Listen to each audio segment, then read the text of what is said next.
Bonjour. Au cours de cette vidéo introductive à mon prochain PDF, comme d'habitude, je vais parler de l'hypothèse ou non de la survie de Jésus à la crucifixion. Beaucoup d'auteurs ont mentionné, entre autres, que Jésus aurait survécu à la croix, soit par suite d'un complot, c'est la thèse de Gérald Messadier, soit par une, disons, maladresse des légionnaires juifs, ce qui est la thèse un peu de Hugh Schonfield et d'autres. Soit par un acte, disons, miraculeux, comme le disent ou l'écrivent des gens comme Harvey Spencer Lewis, Daniel Meroy, André Baudin, et j'en passe. Nous allons au cours de cette vidéo examiner plusieurs points. Le premier, c'est la résistance physique de Jésus. Le second, c'est la façon dont les crucifixions avaient lieu. Et la troisième, c'est y avait-il complot ou pas. Voilà. Tout d'abord, concernant la résistance physique de Jésus. Souvent, on nous dépeint un Jésus frêle, de longs cheveux, maigre, faible, j'en passe et des meilleurs. Est-ce la véritable image de Jésus? La réponse est claire, non. Le métier de Jésus, qui était aussi celui de son Père, selon les évangiles, je tiens à préciser que je me base uniquement sur les évangiles, était charpentier. Mais un charpentier, c'est pas un menuisier, comme on a trop tendance de le voir dans les films et dans certaines peintures. Un charpentier, c'était un entrepreneur en bâtiment. C'est-à-dire, c'était une personne qui construisait des maisons, des bateaux, etc., des temples, etc. Une tradition dit que Joseph, le père, entre guillemets, de Jésus, aurait travaillé au temple de Jérusalem en tant que constructeur, que bâtisseur. Donc, pour être charpentier, il faut avoir une solide constitution physique, travailler par tous les temps, être un homme assez costaud, qui n'a pas peur des intempéries, qui sait manier des charges. Jésus aussi était quelqu'un qui marchait beaucoup, descendait de Galilée en Judée, Samarie, Tyr et Sidon, etc. Donc c'était quelqu'un qui avait quand même une solide constitution. Donc oublions l'image d'Épinal, d'un Jésus frêle aux longs cheveux. D'ailleurs, les Juifs ne portaient pas de longs cheveux à l'époque.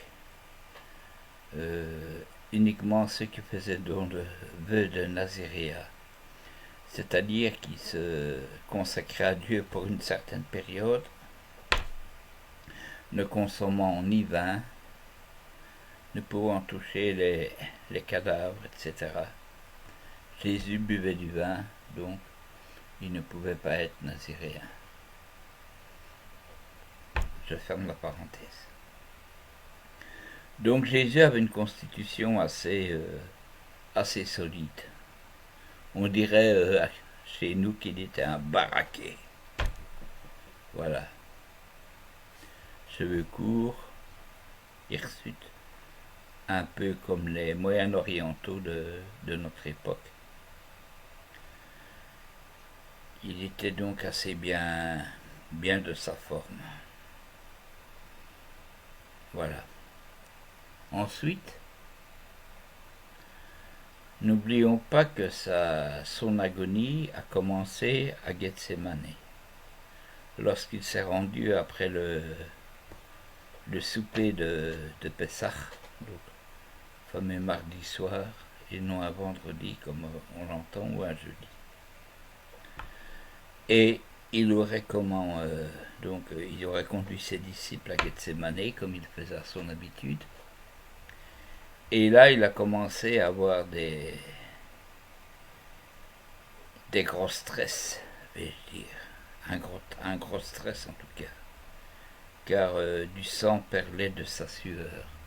Ce qui médicalement signifie que c'était un stress immense.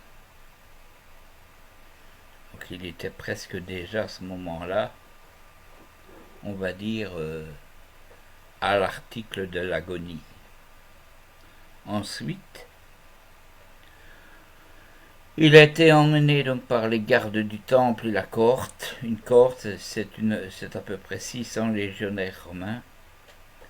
Donc imaginez pour un simple prêcheur prêchant l'appel à Moore, la réforme de la Torah, être arrêté par 600 légionnaires conduits par un tribun, sans compter la garde du temple qui était là donc comme observateur, n'est-ce pas? Il a été conduit chez Anne et Caïphe. Caïphe était le grand prêtre en exercice et Anne était son beau-père, où il a été interrogé et battu. Ensuite, il a été emmené donc chez les Romains, où là on dit que les Romains se sont amusés avec lui. Donc ils l'ont battu, ils l'ont frappé avec un roseau. Bon, je me demande où ils ont été trouvés les roseaux, parce que il n'y a pas beaucoup de lacs autour de Jérusalem, ni de mares, mais enfin bref. Passons. Je pense plutôt que c'est avec des morceaux de bois, des cannes de bois qui l'ont frappé. Ils lui auraient mis une couronne d'épines sur la tête et auraient continué leur petit jeu. Puis, il a été présenté à Pilate. Pilate donc l'a interrogé, lui a demandé tout d'abord qui il était, s'il était bien Yeshua bar Yosef de Nazareth. Bon,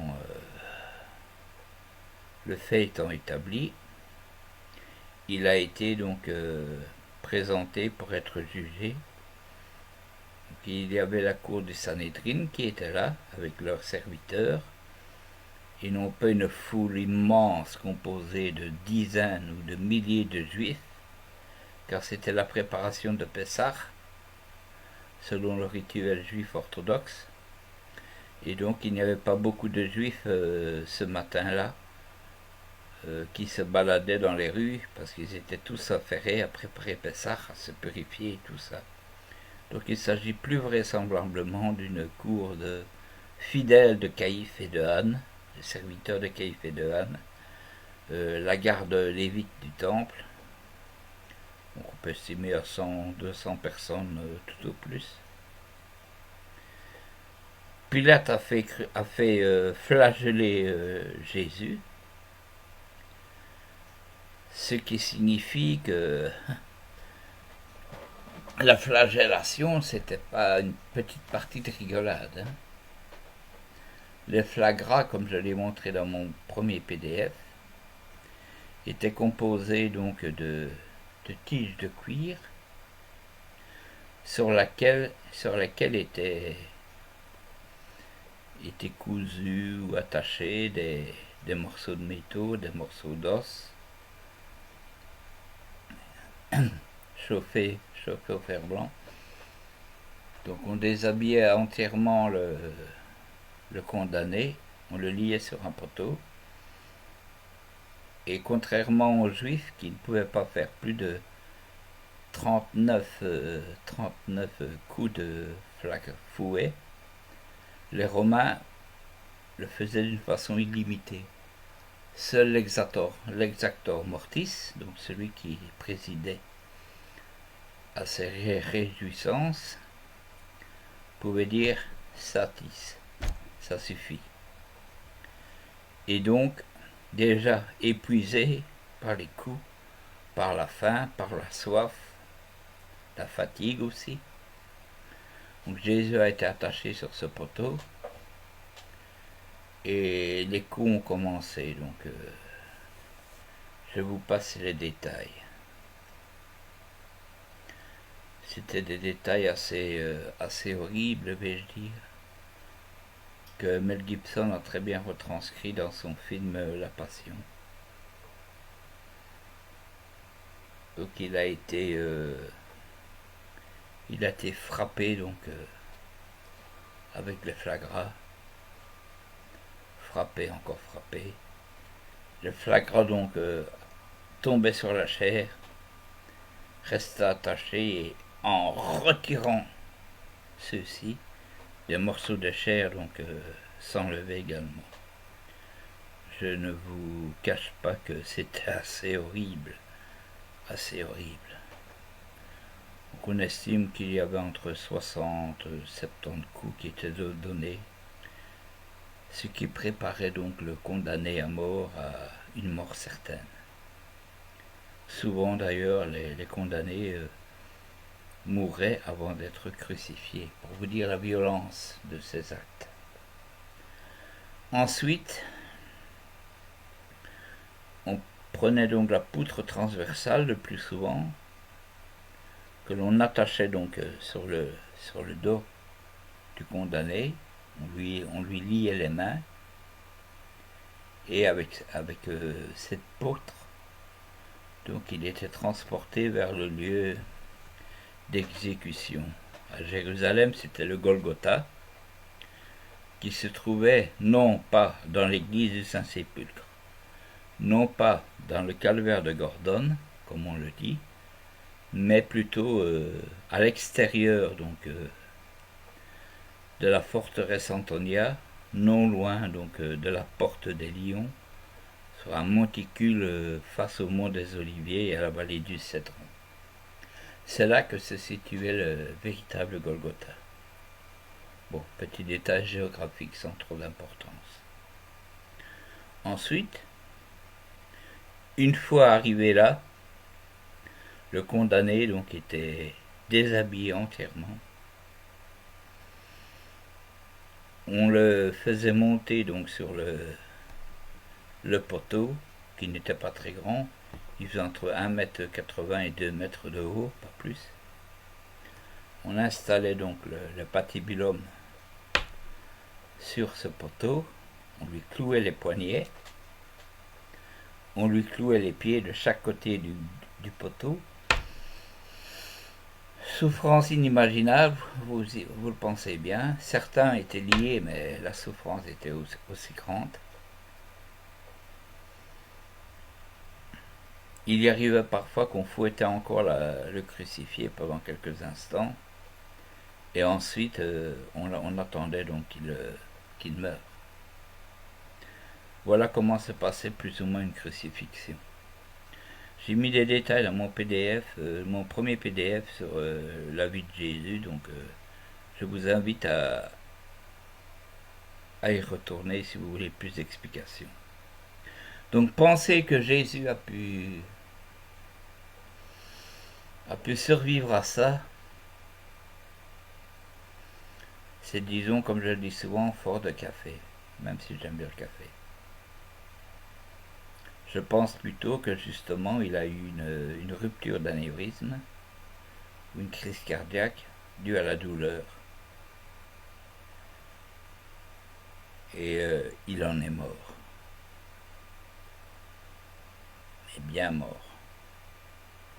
D'ailleurs, le légionnaire, pour vérifier si Jésus était bien mort, a enfoncé la lame de son pilum sur le côté. On ne dit pas quel côté. Mais enfin, la douleur que ça que ça aurait fait aurait dû réveiller Jésus s'il était encore vivant, ce qui n'a pas été le cas. Preuve donc qu'il était bien mort. Voilà. Maintenant passons à la théorie du complot. Certains disent, dont Gérald Messadier, que Claudia Procula, Marie-Madeleine, Joseph d'Arimathée, Nicodème, etc., auraient soudoyé les centurions, les légionnaires romains, pour que la crucifixion de Jésus ait lieu beaucoup plus tard et ne dure pas très longtemps. Malheureusement, ça ne tient pas. Tout simplement parce que je vois mal un centurion fidèle à Pilate accepter qu'un rebelle juif, car pour les Romains Jésus est un rebelle juif, échappe à son supplice. Donc pour moi, cela ne tient pas. Jésus est bien mort sur la croix. Donc vers 15-16 heures à peu près, Joseph d'Arimathée est arrivé avec un élit de Pilate, un ordre de Pilate, l'autorisant donc à l'ensevelir dans son propre tombeau qui se trouvait sur le mont des Oliviers, et donc et aidé par des amis, il a retiré Jésus de la croix, donc a mis le linceul sur lui car il était nu, donc il fallait qu'il y ait un minimum de pudeur, n'est-ce pas? Et de là, ils l'ont conduit vers le tombeau, qui n'est pas au Saint-Sépulcre, car selon beaucoup d'archéologues avec qui j'ai discuté, le Saint-Sépulcre serait en fait la tombe d'Hyrcan II. Eh ouais. Donc les millions de pèlerins qui s'agenouillent devant ce sépulcre, en fait, s'agenouilleraient donc devant la tombe d'Hyrcan II, un roi asmonéen de la période donc, entre le 2e et le 1er siècle avant notre ère. Enfin, bref. Donc Jésus a été inhumé là-bas. On lui a fait les premiers soins juifs du rituel pour les morts. On a récité certainement le Kaddish. On a fermé la tombe. Et l'histoire historique de Jésus s'arrête là. Qu'est-il devenu de Jésus après? Selon les évangiles, il a ressuscité les morts. Je lis les évangiles, ici je parle de l'histoire. Historiquement, il se peut, je reste toujours prudent, il se peut donc que Jésus ait, un an après, donc, sa famille soit revenue et pris les restes, donc les ossements de Jésus, il est mis dans un ossuaire, et ensuite l'ossuaire a été placé dans une niche, un locudi, dans la tombe. Joseph d'Arimathée, entre-temps, ayant refait une autre tombe pour lui-même. Et l'histoire de Jésus s'arrête là. Maintenant, la famille de Jésus aurait-elle pu prendre l'ossuaire du Christ et l'emmener avec lui en Gaule? Juridiquement parlant, c'est impossible, car il a été interdit par les Juifs de déplacer un ossuaire ou un corps hors d'Eretz Israël. Ils pouvaient éventuellement retrouver une tombe en Galilée, non loin d'où il habitait, près de Capernaum. On a d'ailleurs retrouvé à Tibériade une tombe portant le nom de Yeshua bar Yosef, parmi la tombe des justes des Tanaïm. J'en parle d'ailleurs dans mon PDF. On parle aussi de la tombe de Talpiot, mais là j'hésite. Peut-être, peut-être. Car ayant scruté l'ossuaire, donc où il aurait été fait mention du nom de Jésus, fils de Joseph, j'ai pu remarquer que cette inscription est hasardeuse. On ne peut pas dire exactement si c'est Jésus qui est indiqué. Donc voilà, je mets ça entre parenthèses. Donc, Jésus au Razès, de son vivant, c'est impossible étant donné qu'il est mort sur la croix. Ça, c'est une certitude scientifique.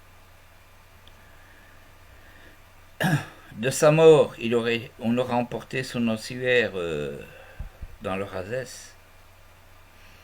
Ça me semble aussi quelque chose de difficile à croire, étant donné que c'était interdit par le judaïsme et que la famille de Jésus était des juifs pieux.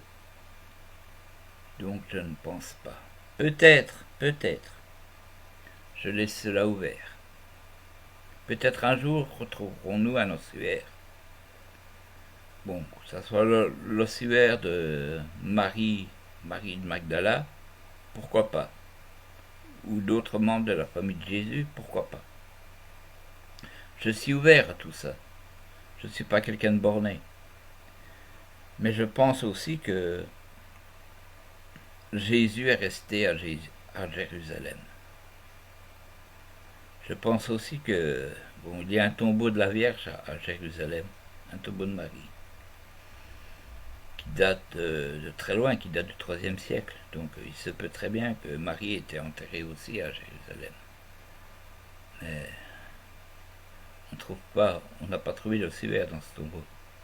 Il y a aussi sur le mont des Oliviers, non loin du Dominus Flevit, donc en latin ça veut dire le Seigneur pleura, on a découvert une grotte avec plein d'ossuaires messianiques, donc de juifs messianiques, de juifs croyant en Jésus, dont un ossuaire de Shimon Bar Yonach, Simon fils de Jonas, le fameux Simon Pierre, et d'autres noms de disciples près de lui, notamment Lazare, Marthe, Tamar en hébreu, Myriam, etc.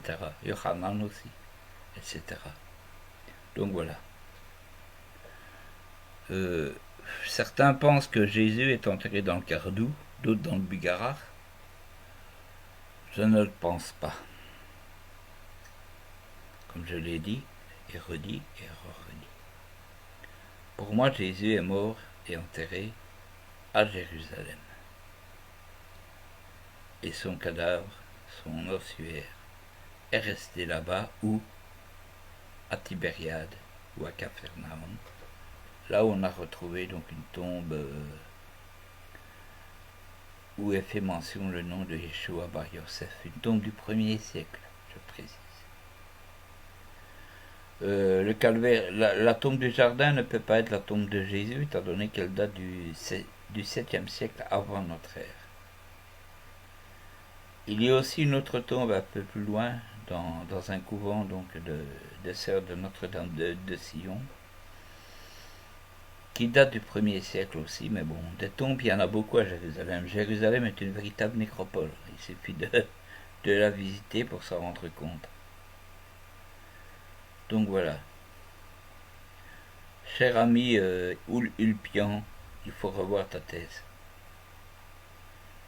Il en est de même pour Jésus Barabbas. On a retrouvé beaucoup d'ossuaires avec la mention Abba. Ben, un tel, Abba, Ben, un tel. Abba est un nom aussi assez usité en Israël au 1er siècle. Donc il y a un juif nommé Yeshua Bar Abba, n'est pas inhabituel. Et donc, voilà ce que je voulais dire. La prochaine vidéo concernera justement Jésus Barabbas et aussi d'autres thèses liées à cela et liées aussi au Razès, parce que, comme je l'ai dit, je me consacre uniquement cette année au mystère de Rennes-le-Château. Donc toutes mes vidéos auront un lien avec Rennes-le-Château. Voilà. Au revoir.